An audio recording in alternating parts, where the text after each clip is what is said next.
Good morning, everyone. I know I look all glam up today because today is my last, not my last day, but today this is a very special YouTube day for me because um, it's my last one for a while now. So that's why this YouTube today is very special to me. So I'm just gonna start right off. As you all know, my name is Elizabeth, and so today I'm gonna tell you guys my story. This is mostly for our mothers, for our cousins, our nieces that's in relationships and single. This goes for you guys as well. So you guys know my story that I told you guys about when I was 5 years old. I was molested by my great grandpa, and he used to give me 50 cents. And back then in South Africa, 50 cents used to be a lot of money. So he used to give me money after he was done fiddling my private parts, and I never spoke up about it. I carried that for 4 years until I was like 9 years old. Then I turned 18, and I lived with an aunt of mine and my cousin. We were first cousins, brothers, sisters, children. And so he did the same thing. He would touch my private parts when he comes back from work at night and make out with me. And yet again, the same thing happened. I was 21 years old. I will never forget it. I never spoke up because in our cultures, and I'm sure it's in everybody's cultures, it's not just my culture. Our family members tend not to believe us. So from 18 to 19, 20, 21, my cousin did that. And I kept that secret with me as well. So I went through all those abuse years in and years out. And I never in a million years as a little kid thought that our own family members can do these things to us. But that's just it. We're getting raped, we're getting kidnapped, we're getting violated, we're getting murdered by somebody that we know. And it's not a stranger out there, it's our neighbors, it's our mom's friends, it's our family members. And because we don't speak up, bad things happen. And I wasn't gonna talk about this today. I wasn't even gonna make a YouTube today, but my friend Susie could see said to be able to tell your story and to do something good for somebody else, you have to talk and tell your story. And she encouraged me today to be open and to be honest and to tell you guys what happened to me, so you guys can understand that my situation and that nobody is alone. I also want to talk about when I moved to the United States. I was married for 8 long years, but oh God, I'm not gonna cry. I was married for 8 long years, and in those 8 years, I was physically abused, and I was dragged in my underwear.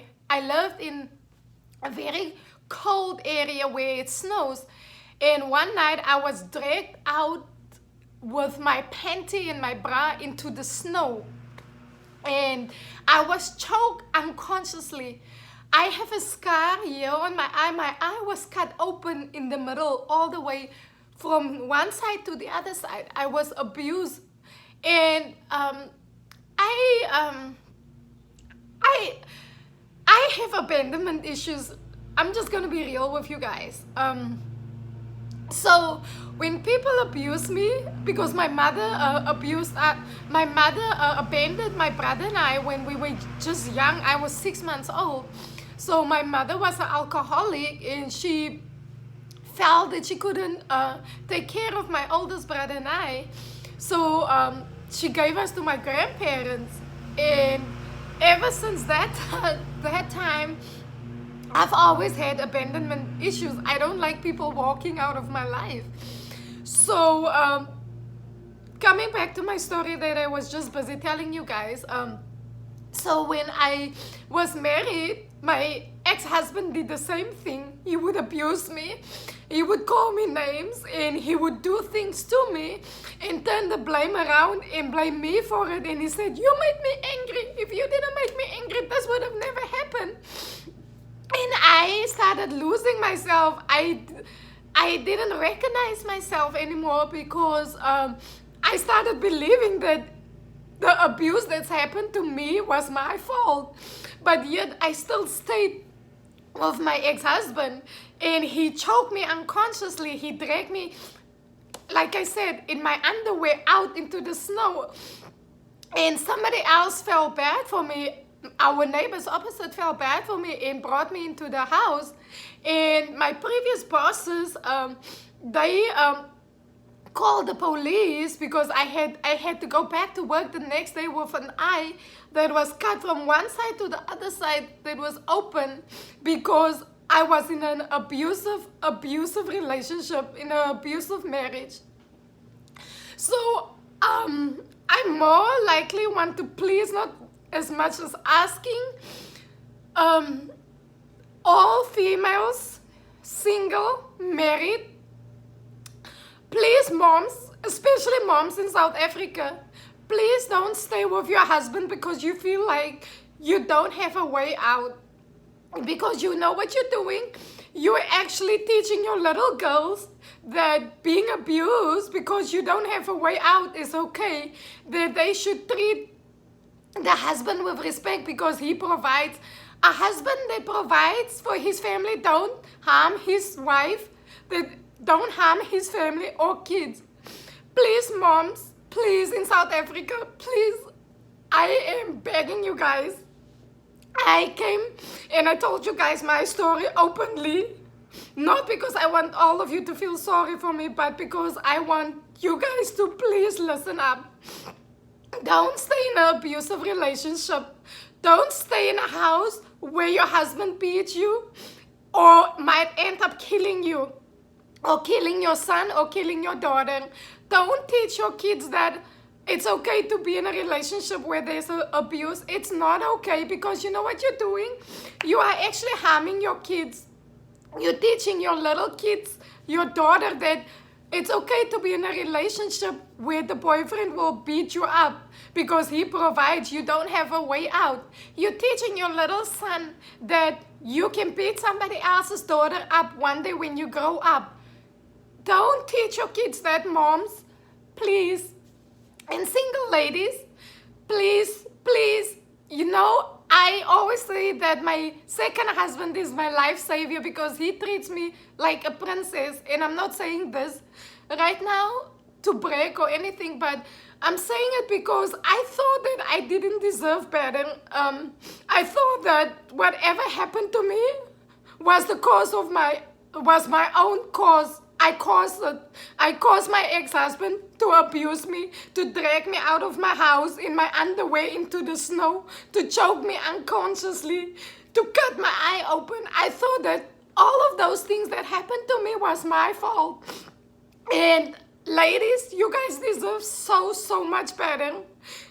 Please find you a guy that treats you like a queen you are. And I don't mean this because, oh, you can buy me anything I want. I'm not saying this. I'm saying find you a guy that can treat you with respect, that thinks the world of you, that carry you on his hands. You know, my husband, he always tells me that his dad, when they gave their parents side eyes, him and his mom, when they gave his mom side eyes, his dad would not choke them, grab them by the neck and say, "Don't ever respect my wife in my presence." And that taught him and his brother that a female should be should be treated with respect and kindness, because we are flowers, we are gentle, we are the environment that makes your house a home. So please, single ladies, find you a guy that will treat you with that respect, and it's vice versa also, because it's not just girls that gets abused, but it's 80% girls that get killed and raped and murdered.